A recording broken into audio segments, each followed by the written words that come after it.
kok Anies sih menurut gue makin hari makin menjelang tinggal 12-13 bulan lagi dia berkuasa di DKI itu makin puyeng nih orang kayaknya nih. Tapi gitu-gitu gubernur paling banyak kelebihannya, bro. Gubernur paling banyak kelebihannya. Gue baru nih. Ini perspektif Lo baru. coba baca di media. Kelebihannya paling banyak. Apa aja tuh? Kelebihan bayar. Ya, itu bukan Kelebihan bayar Transjakarta 415 miliar. Kelebihan bayar itu perhatikan, kelebihan bayar mulu dia. Ya gimana gubernur sekelas gubernur DKI kayak gini. Dulu sih ketika awal-awal karena gue bukan pemilih dia, gue pemilih Ahok waktu itu. Gue pikir setahun ini gue nyinyir karena gue sakit hati aja gitu. Awalnya gue kira begitu. Awalnya dikira lo belum move on. Belum move on. Nah, terus? Tapi emang orang nggak gablek kerja gitu, nggak bisa kerja. Iya, lo bayangin dia janjiin mau naturalisasi sungai. Iya maksudnya juga apa gitu. Dia sekarang semeter aja nggak ada yang dikerjain tuh sungai, semeter nggak ada. Iya maksudnya kan dulu itu naturalisasi. Iya. Ada kewarganegaraan dinaturalisasi. Kalau kali itu yang dalam pikiran gua maksudnya gini, kali yang sudah modern itu sudah dibuat jadi natural, jadi banyak batu-batu di kanan kiri, orang nyuci di situ, anak kecil berenang, ya orang masih telah ada kebo di mana, itu natural banget. Iya kan? Jadi Jakarta pengen dibikin kayak udik lagi. Yang ada di pikiran gua, ini orang out of the box nih. Iya. Nggak taunya out of the brand. Nggak taunya nggak ada otaknya. Apa sih maksudnya gitu? Kayak sales mobil, kayak sales mobil. Ini mobil bisa terbang Pak gitu. Dia jualannya kayak iya, gitu. kayak macam gitu. Orang percaya. Dan orang percaya gitu. 58 berapa? Persen? 50, itu percaya kalau mobil yang sedang dijual ini adalah bisa terbang. Bisa terbang, ibaratnya seperti itu. Dan sampai sekarang dia ngomong, Indonesia bisa terbang. Bijinya yang terbang. Ini dia belakangan ini barusan gue baca nih ya. Dia ribut sama, bukan ribut lah. Entah karena kebodohannya atau apa, dia minta tambahan jumlah bansos. Jumlah bansos kan udah disalurkan kan sama sudah disalurkan. Depsos sudah disalurkan sama Kementerian Keuangan, Depsos sudah pokoknya itu uang udah dikasih lah. Tiba-tiba kayak kurang gitu. Kurang dari 100.000 juga sih, 99.000 kurang nih. Lu bayangin 99.000 kali berapa itu? Ya nggak tahu kali berapa, tapi maksudnya apa tiba-tiba datanya berubah atau ada bertambah atau kesalahan itu berapa 60 sekian orang yang jadi penasihat atau tim ahlinya itu sehingga dia minta tambah seperti itu. Sebetulnya kan Bu Risma ya udah minta sama daerah-daerah. Kalau ada perbaikan data kan waktu zamannya Pak Juliari emang nggak beres tuh. Kacau sampai makanya dia masuk kan. Lalu diubah data di semua terus-terusan diperbaiki. Pemda diminta datanya. Iya dong, kan yang punya data Pemda. Pusat nggak punya data dong, data masyarakat yang real. Minta satu-satu. Papua aja beres. Papua yang konon dinilai dari geografisnya susah, SDM-nya juga kurang. Itu kalah. DKI Papua beres. Jakarta diminta perbaikan data, cuma 40% yang diperbaiki. Sisanya sengaja dibuat ini. Kadang gue mikir gini, mungkin gue salah ya. Kadang gue mikir gini. Kalau salah terus emang. Tapi dilaporin kan lo dulu. Maksud gue gini, apa ini hanya imajinasi gue, tapi harusnya sih salah nih. Argumen gue harusnya salah. Apa kira-kira Anies ini sebagai seorang gubernur DKI, dia sengaja melambat-lambatkan atau kerjanya nggak benar biar Jokowi disalahin? Ya itu dia, gue juga nggak tahu. Ya lo bayangin ya, kalau Jakarta itu kan di pusat ya, dibagikan bansos. Terus ada 99.000 orang yang harusnya dapat bansos nggak dapat. Kan dia pasti teriak dong. 99.000. Karena di pusat kan jadi sorotan media. Jangan 99.000, ya kan? 2 orang aja.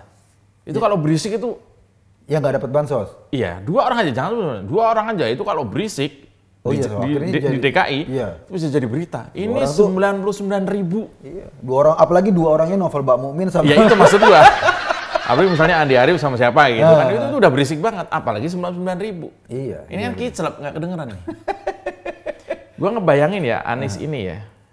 di luar itu semua, gue ngebayangin kayak temen di sekolah dulu tuh ada tuh. Kenapa? Sebenarnya goblok. Cuman karena dia anak orang kaya, jadi dia bisa semena-mena dan dia selalu punya alasan-alasan untuk defend terhadap kegoblokannya atau ketidakbecusannya.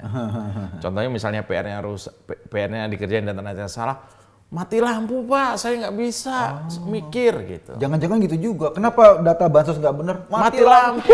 Atau gini, ketika dia nyetor data, ketemu sama Bu Risma langsung jangan ketawa, langsung dia drop dia. Oh gitu. Jiper karena seorang ibu, apalagi menyangkut nyawa rakyat Indonesia di tangannya, maka dia ketus, galak tapi benar. Nah itu dia yang benar kan? Iya. Ketus, galak tapi benar. Sekarang gini, ini jujur aja nih, lu warga DKI, Yep. gua ex warga DKI. Oh lu bukan DKI lagi loh. Jakarta coret lo ya? Iya, gua Jakarta coret. Jadi gua konsisten. Begitu Ahok kalah, gua keluar dari DKI dan gua keluar dari DKI dan itu benar. Gue juga konsisten. Iya. Begitu, lalu kan kebalikannya. Biar deket nyelaknya kan. Karena biar gue merasakan, mencela itu perlu pakai hati. Oh iya, dan mencela itu perlu perlu tenaga. Perlu tenaga, perlu pikiran dan keseriusan. Tapi kalau dia pejabat negara, mengkritisi dengan keras itu wajib. Wah wajib, yang ini wajib nih hukumnya nih. Hukumnya wajib. Nah ini sekarang jujur, lu sebagai warga DKI gitu, merasakan manfaat nggak 4 tahun terakhir ini lo? Gua sih sebetulnya gini ya, di DKI itu manfaat terbesar yang pernah gua rasakan itu ketika banjir. Oh, lu justru dapat manfaat ketika banjir. Ketika banjir. Ini juga perspektif baru, lu tuh penuh perspektif baru tuh. Manfaatnya di mana? Libur. Gua bisa libur santai. Gue juga. Gue mendapatkan manfaat kalau gue lagi ke Jakarta, itu justru ketika misalnya Anies lagi nggak ada di Jakarta. Anies nggak di Jakarta, gue seneng ada manfaatnya. Gantiin lo masuk Jakarta? Gue pasti masuk ke Jakarta. Kalau pas Anies misalnya lagi tanam padi di mana gitu ya? Gue pasti masuk ke Jakarta. Syuting konten. Itu manfaat buat gue, gitu loh. Tapi orang ini agak menarik, agak unik. Hampir semua yang dijanjiin bermasalah. Bukan hampir. Gue sebenarnya ngomong hampir itu karena terpaksa ya. Tapi oke, katakanlah ini kan bahasa media, jadi menghindari jerat hukum ya. Bermasalah, lo bayangin. Sepeda, jalur sepeda. Dia yang bangun. Lebih banyak mudaratnya. Melanggar undang-undang jalan, mau dibongkar lagi sama polisi. Itu artinya nggak ada manfaatnya. Antara manfaat dengan harga trotoar dibangun, dibongkar lagi. Trotoar sudah dibangun, dibongkar lagi. Karena kan kalau habis bangun pakai duit, ngebongkar juga pakai duit. Jadi apapun hasil pembangunan itu pasti ngasilin duit. Masih menghasilkan uang. Nah, tapi ada yang kemudian dibangun, kemudian dia nggak berani ngerubuin. Apa tuh? Mari dia bangunin macan tuh, nggak berani ngerubuin.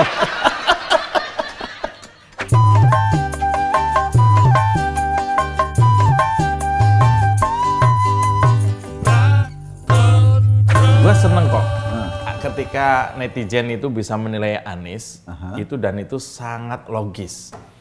Anies lebih suka kepada benda-benda yang tidak bergerak atau benda mati atau yang tidak mengiringkan feedback langsung yang dia datangi.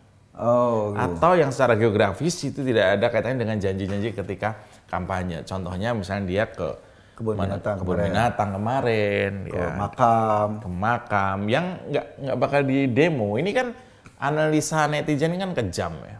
Ketika bilang lu ke makam karena makam nggak mungkin diprotes. Orang-orang yang lu janjiin nggak ada di makam itu. Orang yang ada di kampung-kampung kumuh, ada di reklamasi dan sebagainya, ada di dekat-dekat rumah DP 0 itu orang-orang itu yang kalau lu berani datengin kan gitu kan. Gimana itu menurut? Nah itu kan sebetulnya janji dia kan mau bangun misalnya rumah DP 0%. Udah terbangun, tanahnya dibeli, tanahnya bermasalah. Berarti itu sengketa. Iya, tanah sengketa. Tanah nggak jelas. Nggak jelas. Mungkin di markup 1,8 triliun. Itu banyak banget bro. Gua banyak, lu beli cendol banyak banget. Kenapa? Dari sekian yang harus beli, kenapa mesti cendol? Lalu juga ketika Anies sering keluar kota. Ya, satu sisi dibilang dia tuh kampanye tuh. Oh iya, orang pasti berpersepsi gitu kan. Karena dia kan selalu analisa sebagian besar orang dia sedang mempersiapkan setahun terakhir ini justru mungkin karena sudah ada wakil juga, dia akan lebih banyak memanfaatkan panggung ini untuk 2024. Ya makanya dulu waktu periode pertama jadi Mendikbud kan di take down sama Pak Jokowi. Tahu, Pak Jokowi tahu. Iya, ini visinya bukan visi membangun. Ini bukan visi membangun diri. Iya, membangun karir politiknya. Daripada dia gotong royong dengan satu tim dalam kabinet itu, dia lebih memanfaatkan ruang-ruangnya untuk keperluan pribadi. Untuk kepentingan pribadi. Itu makanya dia di take down kan. Dan itu jelas banget terlihat ya. Iya, jelas banget. Semua yang kebijakan Pak Jokowi seolah-olah mau di-challenge sama dia. Iya. Padahal kan dia bawahannya kan. Betul. Jadi seolah-olah udah satu level nih. Iya. Ya kan. Kalau dia men-challenge presiden, kalau dia kandidat presiden itu mungkin akan menaikkan enggak. Tapi kalau dia sebagai gubernur, secara struktur dia perpanjangan tangan presiden harusnya. Harusnya begitu dong. Nah, belakangan dia baru bye-byein. Ya. Ketika kan dulu banyak orang yang mudah-mudahan dia nggak akan ke KPK karena di KPK ada sesama klan lah. Sekarang klannya udah nggak ada, mulai agak bye-bye itu. Dan mau dipanggil sama KPK? Oh iya, mudah-mudahan denger dipanggil. Tujuannya apa dia kayaknya ini men-challenge Pak Jokowi ini kan men-challenge Bu Risma nih. Ya sebetulnya gini, karena kan Bu Risma ini kan harum ya, namanya masih harum lah. Namanya harum, namanya bagus. Dia men-challenge untuk orang-orang yang nggak suka sama pemerintah. Jadi biar menarik perhatian orang-orang yang nggak suka sama pemerintah di belakang dia, di bawah di belakang gerbong dia, kayak gitu. Padahal kan kalau dibandingin ya, Bu Risma belusukan. Iya. Belusukannya ke waktu itu kan kemana tuh? Dan dia real ya. Dia real, belusukannya kemarin ketemu gelandangan di Jakarta. Ngecek bansos. Iya. Disikat sama Pemda itu juga turun langsung. Bansosnya dipotong 50.000, dia turun langsung, dia ngamuk-ngamuk. Kan emang itu hak rakyat. Yang satu, Bu Risma menemui rakyat, menemui manusia. Manusia hidup. Memang punya kebutuhan. Dan terdampak langsung. Lalu mau di-challenge dengan Anies menemui harimau. Oh iya, kan harimau juga COVID. Iya, harimau sedang COVID. Tapi kan dia udah punya rumah. Makanya terjamin. Iya, dan dia nggak perlu rumah DP 0 lagi. Mau disikat ya kan. Ini Anies ini kan sekarang maksudnya pakai jurus mabok nih. Orang bro, dengan situasi yang tinggal sebentar lagi, sementara rencana besar dia tuh di depan mata, dan ternyata sudah diketahui publik lah ya, beberapa strategi-strateginya, itu mungkin dia sekarang sangat berhati-hati. Tapi gini, dalam teori politik di Indonesia, kan ada popularitas, orang naikin popularitas dulu, kemudian nanti elektabilitas akan ngikut. Karena asumsinya rakyat itu nggak ngerti, rakyat itu bodoh. Jadi kalau lo naik popularitas, kalau kan cara naikin popularitas cuma ada dua, lo berprestasi atau lo ngaco. Oh iya. Dia berprestasi pasti nggak bisa dong. Pilihan kedua. Biar popularitasnya naik. Iya. Rakyat nanti, wih hebat ini, baru kemudian nanti akan dapat pilihan dari rakyat. Intinya viral aja dulu. Kalaupun ngaco. Iya. Viral kan ada yang bagus dan yang jelek. Iya. Kayak Dinar Kandi. Ya kan itu juga problem kemudian. Iya, kayak misalnya Lucinta Luna. Problem. Kan sama, sebetulnya targetnya Lucinta Luna sama targetnya Anies nggak jauh beda. Menaikkan keterkenalan gitu loh. Lucinta Luna nggak harus dipilih sih. Iya. Kan dia nggak mungkin jadi pejabat kan. Iya. Tapi banyak juga yang milih. Kalau suruh milih Lucinta Luna apa Anies, banyak Lucinta Luna pasti milih. Oh, ya? Gua aja milih dia gitu misalnya gitu ya. Karena sama rusaknya. Sama nggak jelasnya. Nah, ini peran Wagub apa ini? Wagub juga kan dia dari partai Gerindra. Gerindra ya? Iya, sebetulnya setengah hati juga. Kalau Anies kejeblos kan dia dapat jadi naik. Oh iya. Jadi naik jadi gubernur kan? Bisa jadi. Oh iya, dia melanjutkan walaupun tinggal setahun. Dan Pak Prabowo kan tidak mau kejadian lagi seperti Pak Jokowi dulu. Dia ngedukung Pak Jokowi, kemudian Pak Jokowi popularitasnya naik, akhirnya kalah. Kan nggak mau membesarkan lagi dong. Membesarkan naga nggak mau. Iya, misalkan anak unta misalnya, atau anak macan atau anak apa gitu kan. Iya, anak Garuda kayaknya kalau itu kan. Oh begitu. Nah, dari sekian banyak pola tingkah Anies, yang terakhir ini yang dengan Bu Risma ini, ini menurut gue sih sangat tidak elegan. Kenapa? Ya dia menaiki pandemi, menggunakan isu pandemi, kan kekurangan bansos kan. Iya, harusnya gini, lu bisa berpolitik yang apapun, tapi kalau soal keselamatan, nyawa, jatah rakyat, itu jangan, harus minimal tuh 70% tuh pure lah gitu. Kenapa Anies nggak? Kalau lo perhatikan nggak dari awal, memang yang dia selalu komunikasikan itu melulu ketakutan. Ketakutan? Kematian. Oh, menyebar ketakutan? Iya, menyebar kayak gitu.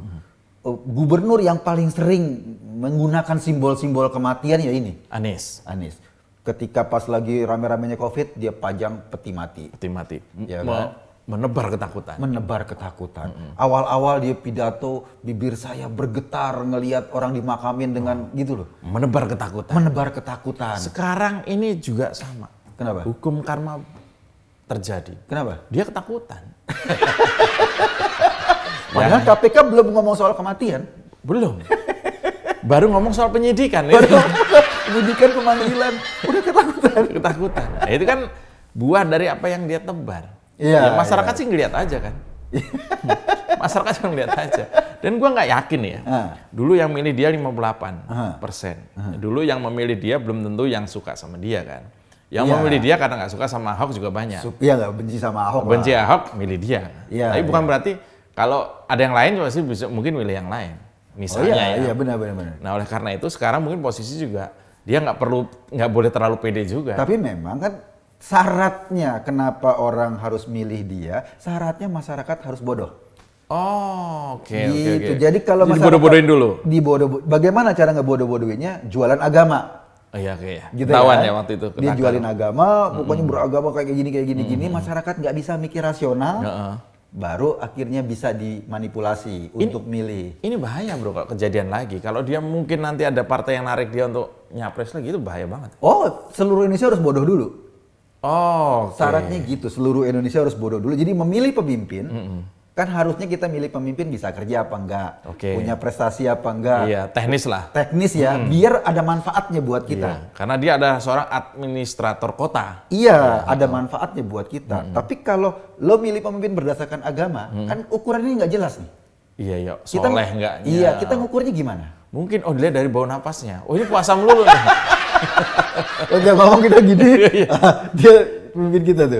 Dan dilihat dari rambutnya, keriting ini kayaknya ini Yaman sekali, ini kayaknya membuat nyaman. Yaman membuat nyaman, mungkin cocok cocok iya. gitu. Nah, itu dia yang paling repotnya ketika masyarakat bodoh, maka akan lahirlah pemimpin yang dianggap pintar. Iya, bisa membodohi. Kan Indonesia kemarin ketika pas pemilihan presiden kan cerdas. Iya.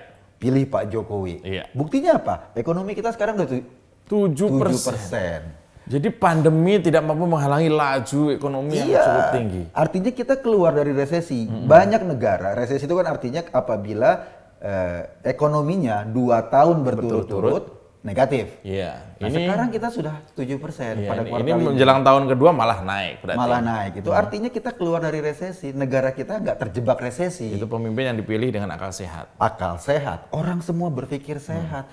Pak Jokowi bukan siapa-siapa. Dia masyarakat dari ayahnya dia tukang kayu, dia tukang kayu. Bukan anak menteng lah. Bukan anak Jaksel lah. Iya, bukan anak Jaksel. Dari Solo datang lawannya anak Jaksel.